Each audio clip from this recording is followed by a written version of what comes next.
ദൈവത്തെ കൂടാതെ സമാധാനമുള്ളൊരു കുടുംബം പണിയുവാൻ സാധ്യമല്ല. ദൈവത്തെ കൂടാതെ അനുഗ്രഹിക്കപ്പെട്ട ഒരു കുടുംബജീവിതം പ്രതീക്ഷിക്കേണ്ട. ആകയാൽ ദൈവത്തോടുകൂടെ കുടുംബം പണിയുവാൻ നമുക്കൊരുങ്ങാം. ഈ കാര്യമാണ് ഇന്ന് നാം ചിന്തിക്കാൻ പോകുന്ന വിഷയം. ദൈവത്തെ കുടുംബജീവിതത്തിലേക്ക് ക്ഷണിക്കുക. സുപരിചിതമായൊരു വേദഭാവം വായിക്കാം. യോഹന്നാന്റെ സുവിശേഷം 2-ാം അധ്യായം 1 മുതൽ.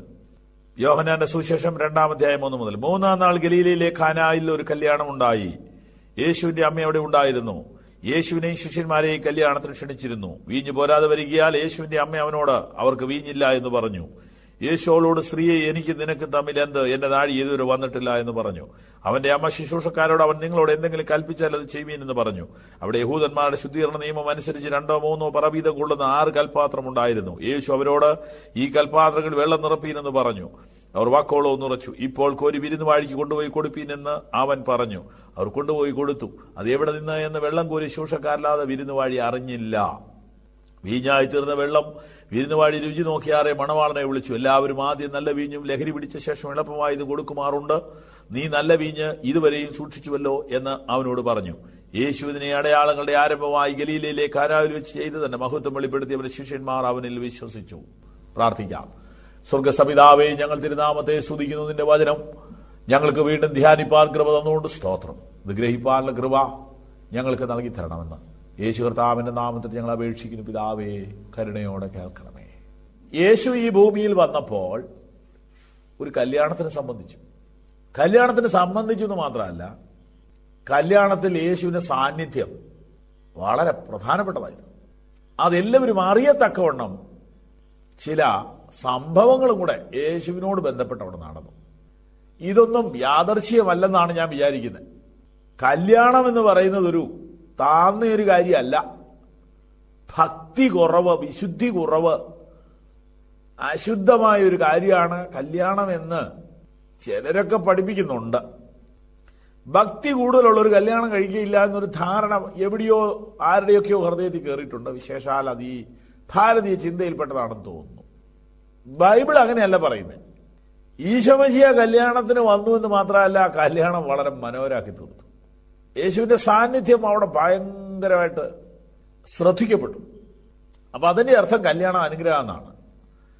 നമ്മൾ കഴിഞ്ഞ ദിവസം ചിന്തിച്ചു, ദൈവമാണല്ലോ സ്ഥാപിച്ചത്. അത് കഴിഞ്ഞ് ആളുകൾ വന്നിട്ട് ഇതിനെ വിഭജിപ്പിക്കാൻ പറ്റുമോ എന്ന് ചോദിച്ചപ്പോൾ യേശു പറ്റുക എന്ന് പറഞ്ഞല്ലോ. ഇതെല്ലാം കൂടെ കൂട്ടിവെച്ച് വായിച്ചാൽ ദൈവം ഏറ്റവും കൂടുതൽ സന്തോഷിക്കുന്ന, ശ്രദ്ധിക്കുന്ന ഒരു സ്ഥാപനമാണ് കുടുംബം. ഭൂമിയിലെ 1-ാമത്തെ സ്ഥാപനമാണ് കുടുംബം. സ്കൂള്, പള്ളിയൊക്കെ പിന്നീടാണ് ഉണ്ടായത്. കുടുംബമാണ് 1-ാമത്തെ സ്ഥാപനം. ഇതിന് വിവാഹമോചനം എന്ന വിഷയത്തെ ഏറ്റവും കൂടുതൽ എതിർത്ത വ്യക്തി ആര്? യേശുക്രിസ്തു എതിർത്തതിനെ കോടതിക്ക് പോലും അംഗീകരിക്കാൻ അനുവാദമില്ല. പിന്നെ ഭൂമിയിലെ നിയമങ്ങൾ അവിടെ കിടക്കട്ടെ, ഞങ്ങൾ അതിനെ തൊടുന്നില്ല. ഈശോമശിഹായ കുടുംബം സ്ഥാപിച്ചത്. ഈശോമശിഹ പറഞ്ഞു, മോചനത്തെക്കുറിച്ച് ചിന്തിക്കുക വേണ്ടെന്ന്. അപ്പൊ യേശു ഒരു കല്യാണത്തിൽ സംബന്ധിക്കുന്നു. അപ്പൊ ഈ ഭക്തി കൂടിയിട്ട് കല്യാണം നടത്താത്തവരും കല്യാണത്തിന് കൂടാത്തവരും ഒക്കെ ഇതൊന്ന് ശ്രദ്ധിക്കണം. യേശു കല്യാണത്തിന് കൂടിയെന്ന് മാത്രമല്ല, ഒരു മൂല വന്നിരുന്നിട്ട് പോവുകയല്ല ചെയ്തത്. യേശു അവിടുത്തെ മെയിൻ ആളായി മാറി. അപ്പൊ നമ്മൾ ഇന്ന് കാനായിലെ കല്യാണത്തിനെ കുറിച്ചുള്ള ഒരു പ്രസംഗമല്ല പറയാൻ പോണത്. ഞാൻ ഈ യോഹന്നാന്റെ സുവിശേഷം 2-ാം അധ്യായത്തിൽ നിന്ന് പല സ്ഥലങ്ങളിൽ പബ്ലിക് മീറ്റിങ്ങുകളിൽ പ്രസംഗിച്ച് കേട്ടിട്ടുള്ള ധാരാളം ശ്രോതാക്കൾ ഇപ്പോൾ ടെലിവിഷനിൽ എന്നെ കേൾക്കുന്നുണ്ട്, എനിക്കറിയാം. ആ സന്ദേശമല്ല ഇന്നിവിടെ പറയുന്നത്. ഇത് കുടുംബജീവിതത്തിൽ യേശുവിന്റെ സ്ഥാനം അതാണ്. നോക്കൂ, കല്യാണത്തിന് ആരൊക്കെ വേണം? ചെറുക്കൻ, പെണ്ണ്. പിന്നെയോ കല്യാണം നടത്തുന്ന കുടുംബനാഥൻ. എന്റെ പുറകിലൊരു നല്ല സ്ട്രോങ് ടീമുണ്ട് കല്യാണം നടത്താൻ. ചെറുക്കൻ്റെ പെണ്ണിനോട് പ്രത്യേകിച്ച് റോളില്ല, അവർ കല്യാണം കഴിക്കുക എന്നുള്ളതേ ഉള്ളൂ. പിന്നെ ക്ഷണിക്കപ്പെട്ട ആളുകൾ ഭക്ഷണം കഴിക്കുക, ഇവരെ ആശംസിക്കുക, ഇങ്ങനെയൊക്കെയുള്ള. പിന്നെ ശുശ്രൂഷ നടത്തുന്ന ആളുകൾ ഏത് മതത്തിന്റെ അംഗമാണോ അവരൊക്കെ. അപ്പൊ ദൈവത്തിനിവിടെ സ്ഥാനമുണ്ടോ? ദൈവത്തിന് പല കല്യാണങ്ങളിൽ സ്ഥാനം ഇല്ലല്ലോ. കല്യാണം എന്ന് പറഞ്ഞാൽ കള്ളുകൂടി എന്നല്ലേ പ്രധാനമായിട്ട്. ക്രിസ്തീയ വിവാഹങ്ങളുടെ തലേ ദിവസം തൊട്ട് കൂടി തുടങ്ങും. വിവാഹത്തിന്റെ പിറ്റേ ദിവസം ആകുമ്പോഴത്തേനും മിക്കവാറും പേര് ചെറുക്കനും പെണ്ണും ഒഴിച്ച് ബാക്കിയുള്ളവരെല്ലാം കള്ളു കുടിച്ച് വീഴും. ഞാൻ വളരെ ലളിത ഭാഷയിൽ നാടൻ മലയാളത്തിൽ പറയുക, ഈ പറയുന്നത് നിഷേധിക്കാൻ പറ്റുമോ? എന്നിട്ട് എല്ലാവരും ചോദിക്കുന്നത് കാനായിലെ കല്യാണ വീട്ടിൽ വീഞ്ഞു കൊടുത്തില്ലേ എന്ന്. ആദ്യമേ സുഹൃത്തുക്കളെ ഒരു കാര്യം മനസ്സിലാക്കണം, വീഞ്ഞും മദ്യവും രണ്ടും രണ്ടാണ്. ശിംശോനെ കുറിച്ച് പഴയ നിയമത്തിൽ എഴുതിയിരിക്കുന്ന വാക്യം ഇതാണ്: അവൻ ദൈവത്തിന് നാസിറായിരിക്കണം, അവൻ വീഞ്ഞും മദ്യവും കുടിക്കരുത്. അപ്പൊ വീഞ്ഞ്, മുന്തിരിച്ചാറ്, അതിനെ വാറ്റിയെടുക്കുന്ന, അതിനെ സംസ്കരിച്ചെടുക്കുന്ന പദാർത്ഥമാണ് മദ്യം. അത് കുടിക്കാൻ പാടില്ല. മദ്യപാനി ദൈവരാജ്യത്തിൽ കടക്കുകയില്ലെന്ന് ബൈബിൾ പറയുന്നു. വീഞ്ഞു കുടിച്ച് മദ്യരാകരുത്, അതിനാൽ ദുർനടപ്പുണ്ടാകുമല്ലോ. എത്രയോ വചനങ്ങളുണ്ട്, അതാരും കണ്ടിട്ടില്ല. ഇതാണോ വാക്യം പഠിക്കുന്നത്? ഇത് ഞാനും നിങ്ങളും ഇവിടെ ഭക്ഷണം കഴിക്കുമ്പോൾ നമ്മുടെ നാട്ടിലെ ഭക്ഷണ സാധനങ്ങളാണ് പ്രധാനമായിട്ട് ഉപയോഗിക്കുന്നത്. നമ്മുടെ നാട്ടിലെ പ്രധാന ഭക്ഷണ സാധനങ്ങളിൽ ഒന്നാണ് അരി, മറ്റൊന്ന് നാളികേരം, ഇങ്ങനെ പലതും.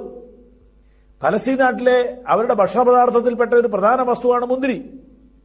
ആ മുന്തിരിച്ചാറ് അവരുടെ സാധാരണ ഭക്ഷണ പദാർത്ഥമാണ്, പാനീയമാണ്, അത് മദ്യമല്ല. അപ്പോ കല്യാണത്തിൽ പലപ്പോഴും ദൈവത്തെ മറക്കുന്നു. ഇന്ന് ഒരു സുവിശേഷകൻ ബൈബിളിലൂടെ കുടുംബ സമാധാനത്തെക്കുറിച്ച് പ്രസംഗിച്ചുകൊണ്ടിരിക്കുക. നിങ്ങൾ വീട്ടിലിരുന്ന് ഈ സന്ദേശം കേൾക്കുക. നിങ്ങളുടെ വീട്ടിനകത്ത് ഇപ്പോൾ മദ്യക്കുപ്പി ഇരിപ്പുണ്ടെങ്കിൽ നിങ്ങൾ പിണങ്ങരുത്. പലപ്പോഴും കല്യാണങ്ങൾ ദൈവത്തെ വെല്ലുവിളിക്കുന്നതായി മാറുന്നു. ദൈവത്തിന് സ്ഥാനമില്ല, ദൈവവചനത്തിന് സ്ഥാനമില്ല. പണവും പ്രതാപവും കാണിക്കാൻ വേണ്ടി കല്യാണം നടത്തുന്നു. ഈ കല്യാണത്തിന്റെ ഒടുവിൽ യേശുവിന്റെ മഹത്വം വെളിപ്പെട്ടു എന്ന് എഴുതിയിരിക്കുന്നു. നമ്മുടെ കല്യാണങ്ങളിൽ ആരുടെ മഹത്വം വെളിപ്പെടുന്നു? ക്ഷമിക്കണം, വിവാഹത്തിന്റെ തലേ ദിവസം തുടങ്ങി മദ്യപാനം ആരംഭിക്കും. വിവാഹത്തിന്റെ പിറ്റേ ദിവസം ആവുമ്പോഴേക്കും എല്ലാവരും മദ്യപിച്ച് തകർക്കും. ഇത് തികച്ചും അതിരുവിട്ടുള്ള കളിയാണ്. അങ്ങനെ നാം വ്യവസ്ഥ വിട്ട് കളിക്കുന്നു. നാം അധപ്പതനത്തിൽ നിന്ന് അധപ്പതനത്തിലേക്ക് പോകുന്നു. ഇതിനെക്കുറിച്ച് പറയുവാൻ ആരുണ്ട്? പറയേണ്ടവർ, പുരോഹിതന്മാർ പോലും മദ്യത്തിന് അടിമകളല്ലേ? പിന്നെ ആരിത് പറയും? നിയന്ത്രിക്കേണ്ട നിയമപാലകർ പോലും മദ്യം കൊടുത്താൽ മയങ്ങി വീഴും. ഇതിന്റെ നടുവിൽ ആരിത് പറയും? ഭാരതത്തിലെ, കേരളത്തിലെ കുടുംബങ്ങൾ മദ്യപാനത്തിൽ നിന്ന് പുറത്തു വരണം. കേരളത്തിലെ കുടുംബങ്ങളുടെ തകർച്ചയുടെ പിന്നിൽ പ്രധാന കണ്ണി മദ്യപാനമാണ്. ഇതിനെ ന്യായീകരിക്കുന്ന ഒരു പ്രസ്ഥാനവും വേദപുസ്തകത്തിലില്ല. ഒറ്റ പ്രസ്താവനയും വേദപുസ്തകത്തിലില്ല. നോക്കൂ, ഈ കല്യാണ വീട്ടിൽ എല്ലാം നന്നായി ചെയ്തു. അവർ യേശുവിനെ ക്ഷണിച്ചിരുന്നു. നിങ്ങളുടെ കുടുംബത്തിൽ ദൈവത്തിന് സ്ഥാനമുണ്ടോ? ബൈബിളിലെ ഒരു വാക്യം ഞാൻ പറയാം. മത്തായി സുവിശേഷം 6:33. ആദ്യമേ ദൈവത്തിന്റെ രാജ്യവും നീതിയും അന്വേഷിപ്പീൻ, അതോടുകൂടെ സകലവും ഇതൊക്കെയും നിങ്ങൾക്ക് ലഭിക്കും. ദൈവത്തിന് കുടുംബത്തിൽ പ്രഥമ സ്ഥാനം കൊടുക്കുക. എന്നാൽ തകർച്ചകൾ പരിഹരിക്കപ്പെടും, പ്രശ്നങ്ങൾ പരിഹരിക്കപ്പെടും. നോക്കൂ, ഈ കല്യാണത്തിന് അവർ യേശുവിനെ ക്ഷണിച്ചു. ക്ഷണിച്ചതുകൊണ്ട് അവർ നാണം കെട്ടില്ലെന്ന് പറയാം. ഇല്ലെങ്കിൽ അവര് നാണം കെടുമായിരുന്നു. അന്തസ് കാണിക്കാൻ വെച്ച കല്യാണം നാണക്കേടിൽ കലാശിച്ചു. യേശു അവരുടെ അന്തസ് ഉയർത്തി അഭിമാനത്തോടെ പറഞ്ഞുകൊണ്ടു. ഇന്ന് ഈ ശബ്ദം കേൾക്കുന്ന നിങ്ങളോട് എനിക്ക് പറയാൻ കഴിയുന്ന ഒരു കാര്യമുണ്ട്. അവനെ നിങ്ങളുടെ വീട്ടിലേക്ക് വിളിച്ചാൽ നിന്റെ അന്തസ് പോകുമെന്ന് ധരിക്കേണ്ട, നിന്റെ അന്തസ് ഉയരും. സുവിശേഷം വിശ്വസിച്ചാൽ, ദൈവവചനം അംഗീകരിച്ചാൽ അന്തസ് കുറവാണെന്നൊരു ധാരണയുണ്ട്. പ്രാർത്ഥന, പാട്ട്, ഇതൊക്കെ ഒരു അന്തസ്സില്ലായ്മ പോലെയുണ്ട് ആളുകൾക്ക്. വിവാഹത്തിന് ദൈവവചനം പ്രസംഗിക്കുന്നത് അന്തസ്സില്ലെന്ന് തോന്നുന്നവരുണ്ട്. കർത്താവായ യേശുവിനെ നിന്റെ കുടുംബത്തിലേക്ക് ക്ഷണിക്കൂ. അവൻ നിന്റെ അന്തസ്സും അഭിമാനവും ഉയർത്തും, നാണം കെടുത്തത്തില്ല. ഈ കല്യാണ വീട്ടിൽ എന്ത് സംഭവിച്ചു? പെട്ടെന്ന് ഒരു വാർത്ത, അവരുടെ പ്രധാന ഭക്ഷണ സാധനം തീർന്നുപോയി. എന്താ ഇങ്ങനെ തീർന്നു പോയത്? ഒരു 10 പേർക്ക് തികഞ്ഞില്ലെന്നുണ്ടെങ്കിൽ അതൊന്നും വെളിയിൽ വരില്ല. കാരണം കുടുംബാംഗങ്ങൾ അങ്ങ് അഡ്ജസ്റ്റ് ചെയ്താൽ മതി. 50 പേർക്ക് തികഞ്ഞില്ലെങ്കിലും അഡ്ജസ്റ്റ് ചെയ്യാം. എന്റെ ബലമായ വിശ്വാസം ഫസ്റ്റ് ട്രിപ്പ് ഭക്ഷണം കഴിഞ്ഞപ്പോഴേ തീർന്നു. എന്തെങ്ങനെ തീർന്നു പോയത് അറിയില്ല. പലരും പല കാരണങ്ങളാണ് പറയുന്നത്. അതൊന്നും ഇവിടെ പറഞ്ഞിട്ടില്ല. ബൈബിളിൽ പറയാത്ത കാര്യം ഞാൻ വിവരിക്കുന്നില്ല. പറഞ്ഞിട്ടുള്ള കാര്യം ഞാൻ വിവരിക്കാം. പറഞ്ഞിട്ടുള്ളതിൽ നിന്ന് മനസ്സിലാവുന്നൊരു കാര്യം പറയാം. മനുഷ്യന്റെ പിടിയിൽ നിൽക്കാത്ത ഒരുപാട് കാര്യങ്ങളുണ്ട്.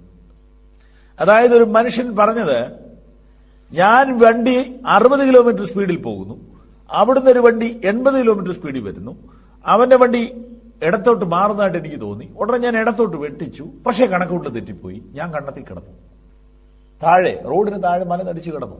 എന്തുകൊണ്ട്? കണക്കൂട്ടിൽ തെറ്റിപ്പോയി. എപ്പോ? ഒരു സെക്കൻഡിന്റെ പകുതി സമയം കൊണ്ടാണ് കണക്കൂട്ടിൽ തെറ്റുന്നത്. മനുഷ്യൻ എപ്പോഴും കണക്ക് കൂട്ടുന്നവനാണ്. ഒരിക്കലും ഒരു പോത്ത് കണക്ക് കൂട്ടുന്നില്ല, കഴുത കണക്ക് കൂട്ടുന്നില്ല, കോഴി കണക്ക് കൂട്ടുന്നില്ല, കാള കണക്ക് കൂട്ടുന്നില്ല. പക്ഷെ മനുഷ്യൻ എപ്പോഴും കാൽക്കുലേറ്റീവാണ്. അവനെല്ലാം ഇങ്ങനെ കൂട്ടിക്കൂട്ടിയാ പോണേ. കല്യാണം മൃഗങ്ങളെ കൊണ്ട് പറ്റൂല. 500 മൃഗങ്ങളെ വരുത്തി ഒരു സദ്യ നടത്താൻ. കാരണം അവർക്ക് കണക്കൂട്ടാൻ അറിയില്ല. പക്ഷെ മനുഷ്യന് കണക്കൂട്ടാൻ അറിയാം. ഒരാൾക്ക് ഭക്ഷണം കൊടുക്കണമെങ്കിൽ 50 രൂപ ചെലവ് വേണം. അങ്ങനെയെങ്കിൽ 1000 പേർക്ക് ഭക്ഷണം കൊടുക്കണമെങ്കിൽ ഇത്ര രൂപ.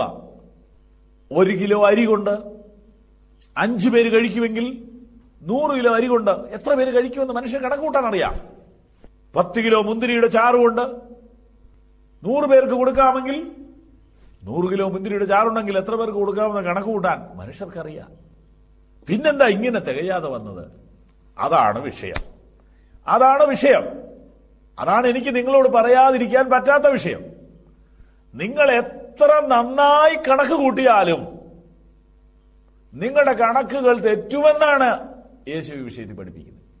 അപ്പൊ കുടുംബജീവിതത്തോടുള്ള ബന്ധത്തിൽ എനിക്ക് പറയാനുള്ള പ്രധാനപ്പെട്ട സന്ദേശം ശ്രദ്ധിച്ചുകൊള്ളുക. കണക്ക് കൂട്ടലുകൾ തെറ്റും. കാര്യങ്ങൾ ഇങ്ങനെയൊക്കെ വരും, അങ്ങനെയൊക്കെ വരും, ഇങ്ങനെയൊക്കെ നമുക്കൊരു കാൽക്കുലേഷൻ ഉണ്ട്. പക്ഷെ പെട്ടെന്നാണ് ഒരു വാർത്ത വരുന്നത്, കണക്കൂട്ടൽ തെറ്റിപ്പോയി. എത്ര ഉദാഹരണങ്ങൾ പറയാം, എത്ര ഉദാഹരണങ്ങൾ പറയാം. ഞാൻ ഉദാഹരണങ്ങൾ പറയുന്നില്ല. കണക്കൂട്ടലുകൾ തെറ്റും. ഇത് മനുഷ്യരറിഞ്ഞിരിക്കണം. നിങ്ങൾ എത്ര ബുദ്ധിയുള്ള മനുഷ്യനാണെങ്കിലും, എത്ര ഡിപ്പോസിറ്റ് പണം ബാലൻസ് ഉണ്ടെങ്കിലും, മക്കൾ എത്ര അറിവുള്ളവരാണെങ്കിലും, ആരോഗ്യമുള്ളവരാണെങ്കിലും കണക്കൂട്ടൽ തെറ്റിപ്പോകും. നെഞ്ചുവേദന വരുമെന്ന് വിചാരിച്ചില്ല, വണ്ടി ഇടിക്കുമെന്ന് വിചാരിച്ചില്ല, സുനാമി വരുമെന്ന് വിചാരിച്ചില്ല, കുവൈറ്റ് യുദ്ധം വരുമെന്ന് വിചാരിച്ചില്ല, പ്രസവത്തോടുകൂടെ ഭാര്യ മരിക്കുമെന്ന് വിചാരിച്ചില്ല, കുഞ്ഞിന്റെ കൊച്ചു വീണപ്പോൾ കാലൊടിയുമെന്ന് വിചാരിച്ചില്ല, ട്രെയിൻ പാളം തെറ്റുമെന്ന് വിചാരിച്ചില്ല, പ്ലെയിൻ തീപിടിക്കുമെന്ന് വിചാരിച്ചില്ല, ബാങ്ക് പൊട്ടുമെന്ന് വിചാരിച്ചില്ല, പൈസ ഇട്ടപ്പോൾ പൈസ കടം കൊടുത്തപ്പോൾ അവൻ മുങ്ങിക്കളയുമെന്ന് വിചാരിച്ചില്ല, ആ കൂട്ടുകാരനുമായിട്ട് പങ്കുവെച്ചോടം ചെയ്തു, അവൻ ചതിക്കുമെന്ന് വിചാരിച്ചില്ല. ഇങ്ങനെ നിങ്ങൾ ഓരോ മനുഷ്യരുടെ അടുത്ത് പോയിരുന്ന് സംസാരിക്കണം. അപ്പോഴാണ് കണക്കുകൂട്ടുകൾ തെറ്റിയ കഥ കേൾക്കുന്നത്. ഞാനൊരു പൊതുപ്രവർത്തകനാണ്. അവരുടെ കണക്കുകൂട്ടുകൾ തെറ്റിയ കഥകൾ 1000 കഥകൾ ഞാൻ കേൾക്കുന്ന മനുഷ്യനാണ്. ഈ 2 കാതുകളും ഇങ്ങനെയുള്ള അനേക കഥകൾ കേട്ടിട്ടുണ്ട്. അത് പുറത്തു പറയില്ല. മനുഷ്യരെല്ലാം കണക്കുകൂട്ടൽ തെറ്റിയവരാണ്. ഈ സന്ദേശം പറയുമ്പോൾ ഞാൻ ചോദിക്കട്ടെ, കണക്കുകൂട്ടൽ തെറ്റാത്ത ഒരാളെങ്കിലും ഉണ്ടെങ്കിൽ നിങ്ങളെ കാണാൻ ഈ ആഗ്രഹമുണ്ട്. കണക്കുകൂട്ടൽ തെറ്റാത്ത മനുഷ്യനില്ല. ഇതാണ് കുടുംബജീവിതത്തിലെ ഒന്നാമത്തെ പാഠം. നിങ്ങൾ വിചാരിക്കുന്ന പോലെ ആരോഗ്യം നിൽക്കത്തില്ല, നിങ്ങൾ വിചാരിക്കുന്ന പോലെ സൗന്ദര്യം നിൽക്കത്തില്ല, നിങ്ങൾ വിചാരിക്കുന്ന പോലെ പണം നിൽക്കത്തില്ല, നിങ്ങൾ വിചാരിക്കുന്ന പോലെ മക്കൾ കയ്യിൽ നിൽക്കത്തില്ല. കണക്കൂട്ടൽ നിങ്ങൾ തന്നെ ചിന്തിച്ചോളൂ. ഇപ്പൊ കണക്കൂട്ടൽ തെറ്റിയില്ലേ? 2003 നിങ്ങൾ ചിന്തിച്ചതാണോ ഇപ്പോൾ നിങ്ങളുടെ വീട്ടിൽ നടക്കുന്നത്? 2001 നിങ്ങൾ സങ്കല്പിച്ചതാണോ ഇപ്പോൾ നിങ്ങൾ അനുഭവിക്കുന്നത്? കണക്കുകൂട്ടൽ തെറ്റിയില്ലേ? ഇതാണ് കല്യാണ വീട്ടിലെ പാഠം. പെട്ടെന്ന് ഇവരെന്ത് ചെയ്യും? എന്ത് ചെയ്യും? പരക്കം പായുക. കർത്താവിന്റെ അമ്മ പറഞ്ഞു, യേശുവിനെ സമീപിച്ചാൽ നല്ലതാ. സ്ത്രീകളിൽ വാഴ്ത്തപ്പെട്ടവളായ വിശുദ്ധ മറിയം പറയുന്നു, കണക്കുകൂട്ടൽ തെറ്റിയ കുടുംബനാഥൻ യേശുവിന്റെ അടുക്കലേക്ക് വരട്ടെ. അതേ കാര്യം 2005 വർഷം കഴിഞ്ഞ് ഞങ്ങൾ ഇതാ ചെയ്യുന്നു. കണക്കുകൂട്ടൽ തെറ്റിയ കുടുംബങ്ങളെ, തകർന്ന കുടുംബങ്ങളെ, രോഗത്താൽ, സാമ്പത്തിക പ്രശ്നത്താൽ, മദ്യപാനത്താൽ തകർന്ന കുടുംബങ്ങളെ, നിങ്ങൾ യേശുവിന്റെ അടുക്കൽ ചെല്ലുക. അവൻ കുടുംബത്തെ സ്ഥാപിച്ചവൻ മാത്രമല്ല, അവൻ കുടുംബത്തിന്റെ കേടുപോക്കുന്നവൻ കൂടിയാണ്. സ്ഥാപിക്കുന്ന ആൾക്ക് മാത്രമേ കേടുപോക്കാൻ പറ്റത്തുള്ളൂ. നല്ല കമ്പനികളൊക്കെ സെയിൽസിനേക്കാൾ ഇമ്പോർട്ടൻസ് സർവീസിന് കൊടുക്കുന്നുണ്ട്. എന്നാൽ ഡ്യൂപ്ലിക്കേറ്റ് കമ്പനികൾ സെയിൽസ് മാത്രമേ ഉള്ളൂ, സർവീസ് ഇല്ല. വീടുകളിലൊക്കെ കൊണ്ടുവന്ന് സാധനം തരും, പിന്നീട് അവരെ നോക്കിയാൽ കിട്ടത്തില്ല, പിന്നെ ആ സാധനം കളയുക. പക്ഷെ നല്ല കമ്പനിക്കാരൻ ഒരു സാധനം വാങ്ങുമ്പോൾ ഉള്ള അതേ മനോഭാവമായിരിക്കും നിങ്ങളത് സർവീസ് ചെയ്യാൻ അവരെ സമീപിക്കുമ്പോഴും. കേടുവന്നാൽ അവരെ അറിയാത്ത പോലെ അഭിനയിക്കത്തില്ല, അവരതിന്റെ കേടുപോകും. കാരണം അവരുണ്ടാക്കിയ സാധനത്തെക്കുറിച്ച് അവർക്ക് ഉറപ്പുണ്ട്. സുഹൃത്തെ, നിങ്ങളുടെ കുടുംബം ദൈവം സ്ഥാപിച്ചതാ. കുടുംബത്തിന് തകർച്ച നികത്താൻ അവന് കഴിയും, കർത്താവിന് കഴിയും, കർത്താവിന് കഴിയും, കർത്താവിന് കഴിയും. സംശയിക്കേണ്ട. ഈ സന്ദേശം നിങ്ങളോട് ഇന്ന് രാവിലെ പറയുമ്പോൾ വളരെ ഉറപ്പോടെ പറയുകയാണ്, അവനത് നന്നാക്കാൻ പറ്റും. നോക്കൂ, ഈ കല്യാണ വീട്ടിൽ യേശുണ്ട്. ഇവരുടെ പരാജയം യേശുവിനോട് പറഞ്ഞു, കണക്കുകൊണ്ട് തെറ്റി. ഈ വചനം നിങ്ങൾ പുസ്തകത്തിലെടുത്ത് നോക്കണം, ശരിയാണെന്ന്. യോഹന്നാന്റെ സുവിശേഷം 2:5. അവന്റെ അമ്മ ശുശ്രൂഷക്കാരോട്, അവൻ നിങ്ങളോട് എന്തെങ്കിലും കൽപ്പിച്ചാൽ അത് ചെയ്യുവീൻ. ശ്രദ്ധിച്ച് കേൾക്കണം. ബാ, ഞാൻ നിങ്ങളെ കുടുംബ പ്രശ്നം പരിഹരിക്കാൻ കഴിവുള്ളതിന്റെ അടുക്ക കൊണ്ടുപോകാം എന്നല്ല പറഞ്ഞത്, നിങ്ങൾ അവന്റെ അടുക്കലേക്ക് ചെല്ലുവീൻ എന്നാ പറഞ്ഞത്. വചനം ഉള്ളതുപോലെ പഠിച്ചാൽ നാം വേഗം രക്ഷപ്പെടും, ഇല്ലെങ്കിൽ നമ്മൾ വട്ടം കറങ്ങുകയുള്ളൂ. ദൈവവചനം വിട്ടിട്ട് ഒരു നന്മയും വരത്തില്ല. ദൈവവചനത്തിനകത്ത് എഴുതിയിരിക്കുന്നു, അവൻ നിങ്ങളോട് എന്തെങ്കിലും കൽപ്പിച്ചാൽ അത് ചെയ്യുവീൻ. യേശു അവരുടെ കേസ് ഏറ്റെടുത്തു, യേശു അവരുടെ കുറവ് പരിഹരിച്ചു. കണക്കുകൂട്ടൽ തെറ്റിയെന്നുള്ളത് ശരിയാ, പക്ഷേ അവിടുത്തെ ഷോർട്ടേജ്, അവിടുത്തെ പോരായ്മ യേശു പരിഹരിച്ചു. എന്താ നമ്മുടെ ഇന്നത്തെ സന്ദേശം? നിങ്ങളുടെ കുടുംബത്തിലേക്ക് യേശുവിനെ ക്ഷണിക്കുക, നിങ്ങളുടെ പോരായ്മയിലേക്ക് യേശുവിനെ ക്ഷണിക്കുക, നിങ്ങളുടെ രോഗത്തിലേക്ക് യേശുവിനെ ക്ഷണിക്കുക, നിങ്ങളുടെ കലഹത്തിന്റെ നടുവിലേക്ക് അവനെ ക്ഷണിക്കുക, നിങ്ങളുടെ നിരാശയുടെ നടുവിലേക്ക് അവനെ ക്ഷണിക്കുക. നേരത്തെ ക്ഷണിക്കാൻ മറന്നുപോയെങ്കിൽ സാരമില്ല, രോഗം വന്നപ്പോഴെങ്കിലും ക്ഷണിക്ക്, തകർന്നപ്പോഴെങ്കിലും കർത്താവിനെ വിളിക്ക്, കർത്താവിനെ വിളിക്ക്, മറ്റു വിളി നിർത്ത്, യേശുവിനെ മാത്രം വിളിക്ക്, കർത്താവിന്റെ അടുക്കലേക്ക് വാ. കുടുംബത്തിന്റെ തകർച്ച അവൻ തീർക്കും, പരിഹരിക്കും. സംശയിക്കേണ്ട, ഇത് സത്യമാണ്. ഇത് നിങ്ങളുടെ വിടുതലിന് വേണ്ടിയുള്ള വചനമാണ്, ഇത് നിങ്ങളുടെ സൗഖ്യത്തിന് വേണ്ടിയുള്ള വചനമാണ്. നിശ്ചയമായിട്ടും കർത്താവ് നിങ്ങളെ സൗഖ്യമാക്കാൻ പോവുക. പ്രാർത്ഥിക്കാം. ഇപ്പോൾ ഞാൻ ഈ പ്രാർത്ഥിക്കുന്ന സമയത്ത് നിങ്ങളുടെ രോഗമുള്ള ഭാഗത്ത് നിങ്ങളുടെ കൈകൾ വെക്കുക. നിങ്ങളുടെ കുഞ്ഞുങ്ങളെയാണ് ആ കുഞ്ഞുങ്ങളെ മനസ്സിൽ ധ്യാനിക്കുക. ഭർത്താവിന് വേണ്ടിയാണോ, ഭാര്യയ്ക്ക് വേണ്ടിയാണോ, എന്താണ് കുടുംബത്തിലെ പ്രശ്നം? കർത്താവിനെ അങ്ങോട്ട് വിളിക്ക്. നിങ്ങളുടെ ആ വെള്ളം അവൻ വീഞ്ഞാക്കാൻ പോവുകയാണ്. പോരായ്മ നികത്തുവാൻ യേശു വീട്ടിലേക്ക് വരുന്നു. ഇതാണ് ഇന്നത്തെ സന്ദേശം. പോരായ്മ നികത്തുവാൻ യേശു വീട്ടിലേക്ക് വരുന്നു. സ്വർഗസ്ഥനായ ഞങ്ങളുടെ പിതാവേ, പുത്രന്റെ നാമത്തിൽ ഈ കുടുംബത്തിന് വേണ്ടി പ്രാർത്ഥിക്കുന്നു. പോരായ്മ നികത്തുവാൻ വീട്ടിലേക്ക് വരുന്ന യേശുവിന്റെ സാന്നിധ്യം ഇന്ന് പകലിൽ ഈ കുടുംബത്തിൽ അവർ അനുഭവിക്കട്ടെ.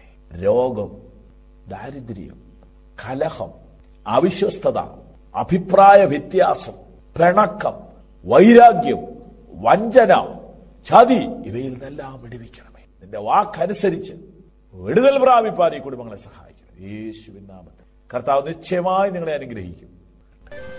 നല്ലൊരവകാശം തന്ന നാഥനേ,